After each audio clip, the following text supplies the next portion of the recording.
Alors reparlons du leasing social. Mince, j'ai misclick. Les commandes seront ouvertes le 30 septembre, les amis. Donc préparez vos chéquiers là.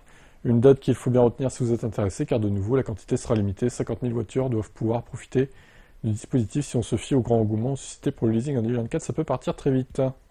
Le leasing sera ouvert aux Français actifs des 5 premières déciles de revenus, qui dépendent de leur véhicule pour se rendre au travail. Un quota minimum de 5 000 voitures sera réservé aux personnes dont le domicile ou le lieu de travail est situé dans une commune où la qualité de l'air est particulièrement médiocre, une ZFE.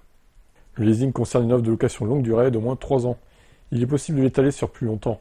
L'aide sera toutefois nettement moins généreuse cette fois, alors qu'on pouvait avoir jusqu'à 13 000 € de l'année dernière. Le coup de pouce pour le leasing sera désormais plafonné à 7 000 €. L'aide vient maintenant des dispositifs des certificats d'énergie. Ça fait quand même une sacrée baisse, hein. On passe de 13 à 7 000, c'est 2 fois moins quasiment. Ce ne sera pas possible de cumuler l'aide au leasing avec le nouveau bonus CE.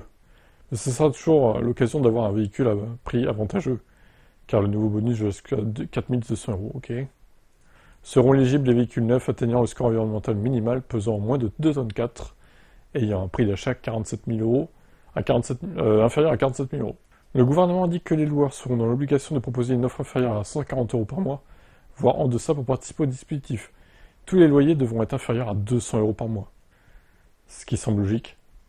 Avec moins d'aide, impossible pour les marques d'avoir des loyers aussi bas qu'en 2024. C'est ce que je me disais, il y aura des prix forcément plus hauts, quoi. La IC3 est promise à 95 € par mois cette année, contre 54 € par mois l'année dernière. Alors si, peut-être que la Twingo chez Renault, par exemple, ils arriveront à proposer un prix quasiment aussi faible, puisque c'est une voiture en fin de vie. Donc là, ils pourront peut-être jouer un coup à jouer pour Renault. Maintenant, encore une fois, la Twingo électrique, c'est limité, hein.